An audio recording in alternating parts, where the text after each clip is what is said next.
The first rule was simple. Don't ask questions. That's what they said on the news, loud and over before the TV went dark for good.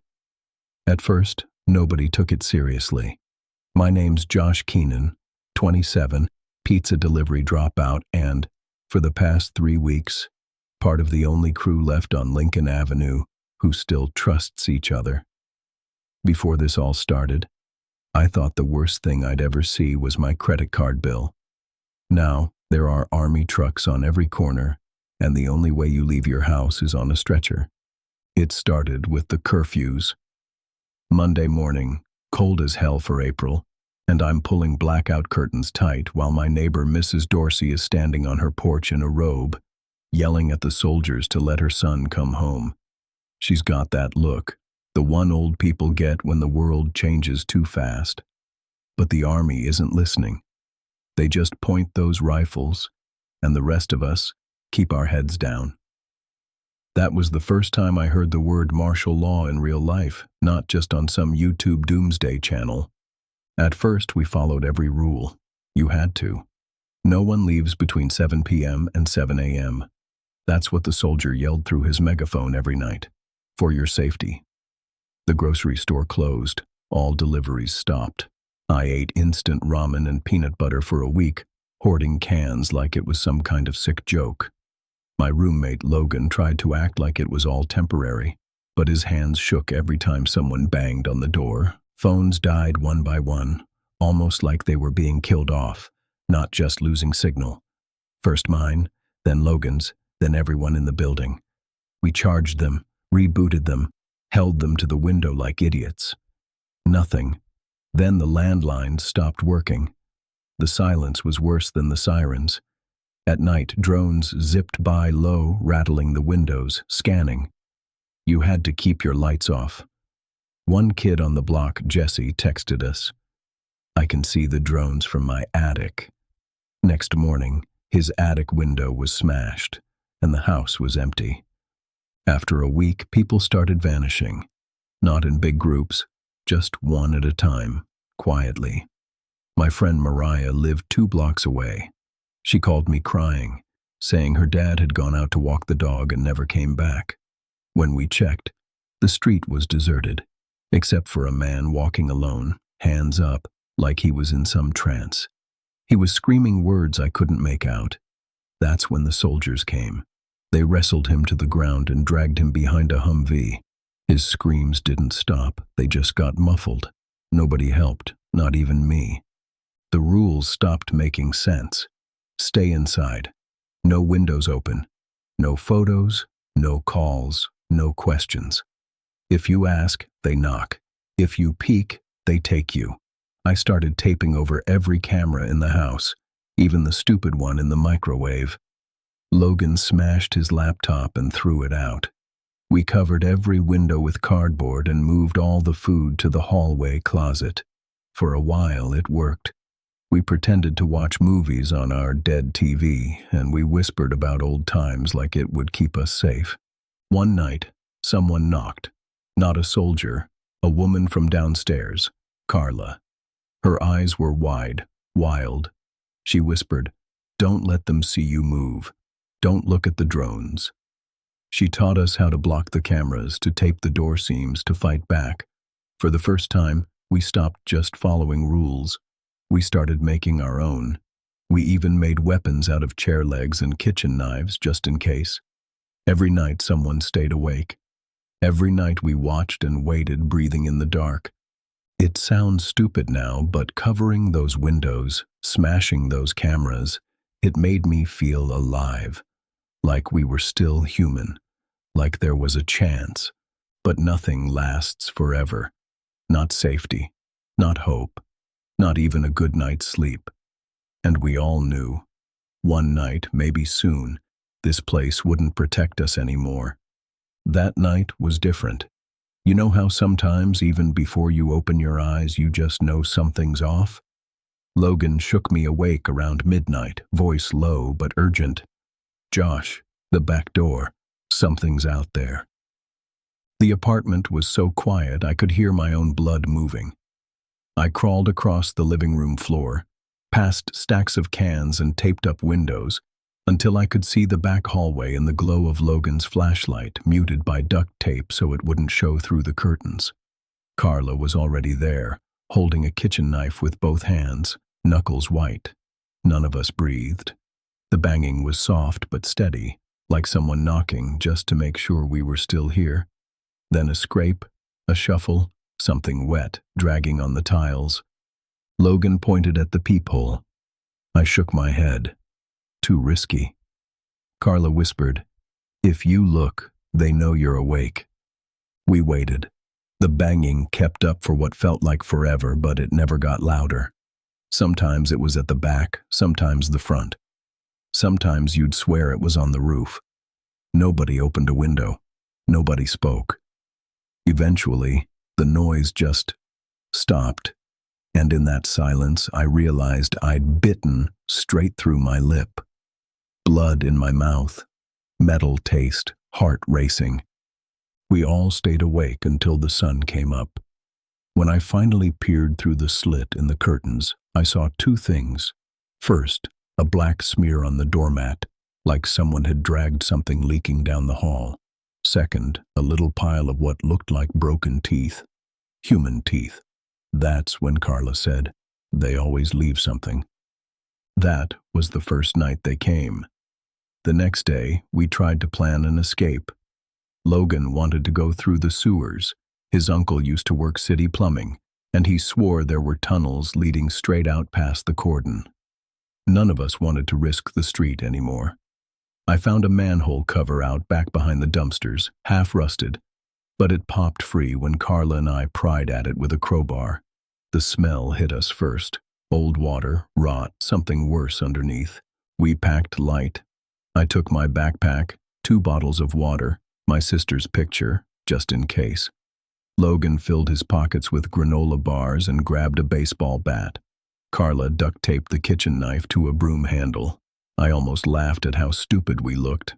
But nothing about this world made sense anymore, so we climbed down, one by one, into the dark.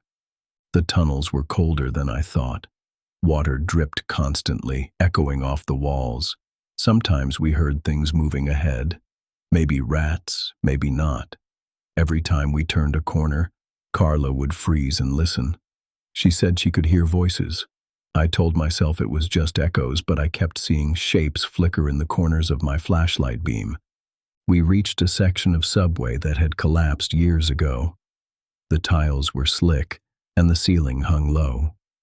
Logan found a backpack with a kid's name written in Sharpie, half ripped open, and handed me a notebook from inside. The pages were filled with the same sentence scrawled over and over. Don't listen. Don't answer. Don't think. The ink was smeared. Some of it looked like blood. That's when we saw her. Or maybe I should say, that's when I saw my sister, Jamie. I know it was her, but she'd been dead for 3 years. Car accident.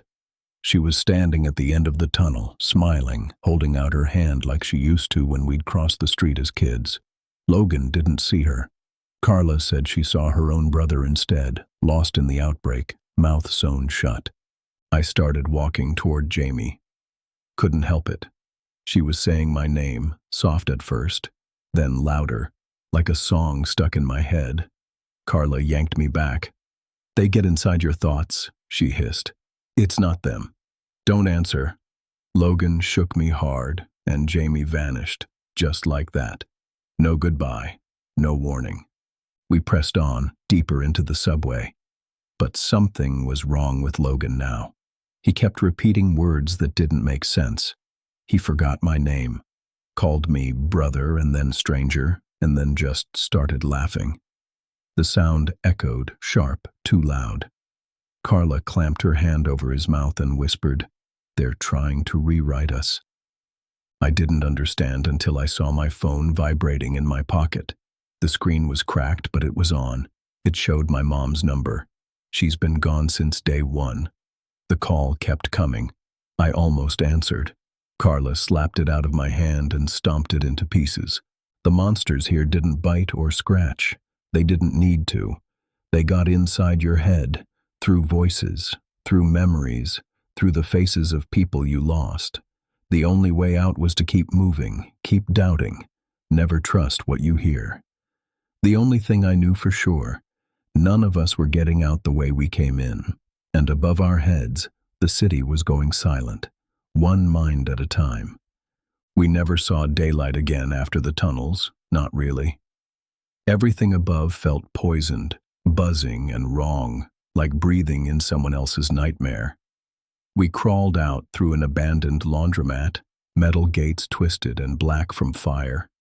Carla peered up first, listening for drones, and we slipped out when the street felt empty. Logan wasn't right. Not anymore. He'd gone quiet and stared too long at things that weren't there. I held on to him anyway. In a world like this, you didn't let go of anyone unless you had to. We found survivors in the wreck of the corner church, burn marks on the pews, stained glass shot out, generator humming just enough to run a battered radio. They didn't ask questions, just handed us water and a blanket. For the first hour, nobody spoke. You could tell who was new by the way they flinched at every sound. The rest had hollow eyes and moved slow, careful, like fear was a language only they understood. It took days, maybe just hours, who can count anymore, before people started whispering about fighting back. The city was falling, but there were still pockets of us, clusters, families, a teacher, an ex-cop, a few high schoolers, one tiny kid named Finn with burns down both arms and a stuffed bear missing an eye. He never cried, not once. He just watched, and when he did, you felt braver. Someone brought up the checkpoints, those little domes of light and noise where soldiers or whatever they'd become still herded people like cattle. That night, 3 men and a woman snuck out with bottles of gasoline and matches. We watched from the roof as flames licked up the checkpoint wall, heard the pop of gunfire, saw shadows scattering. But when the fire died, you could tell it had worked. People ran. Some escaped. The next night we raided another checkpoint, found prisoners locked up in old shipping containers. We let them out. They told stories about the voices, the rewiring, how the soldiers were scared too. Nobody knew who the enemy was anymore. We had one shot. There was a broadcast tower on 39th, just past the edge of where the power grid still worked. We'd take the truth and shove it down the world's throat. Carla mapped a route, and Finn said he'd go too, just because he'd seen enough people leave and never come back. Logan smiled, but it wasn't right. I hugged him anyway. Maybe he'd come back if we made it. I still hoped. The tower was surrounded, but people risked everything. Someone threw a flare to draw the monsters away. Someone else broke through the fence with a stolen truck. I remember the smoke, the screams, Finn slipping his hand in mine. We made it inside, slammed the door, and jammed a pipe through the handles. I found the radio room, hands shaking, throat tight. I started talking. I don't even know what I said. The truth, I hope, about the monsters, the voices, the way they change you from the inside. How you fight by remembering, by holding on to your own thoughts, your own name. I heard gunfire getting closer. Carla grabbed the mic and yelled a warning in Spanish and English and every language she knew. Finn sang something into the static. I think it reached people. I have to think that. Logan didn't make it, or maybe he did. By the end, his eyes were clear, and he called me Josh one last time before running back into the dark with the others. The tower went up in flames behind us.